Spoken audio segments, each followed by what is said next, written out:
mga bro and sis, dito ko nakuha yung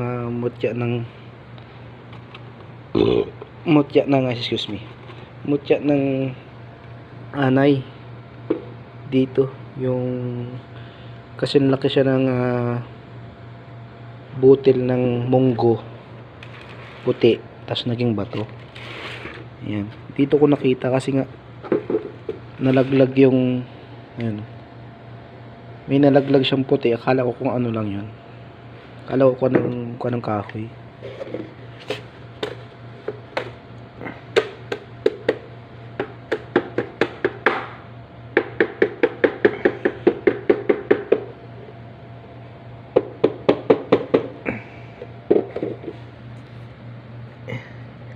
Nakaganyan siya, kita ko yung puti.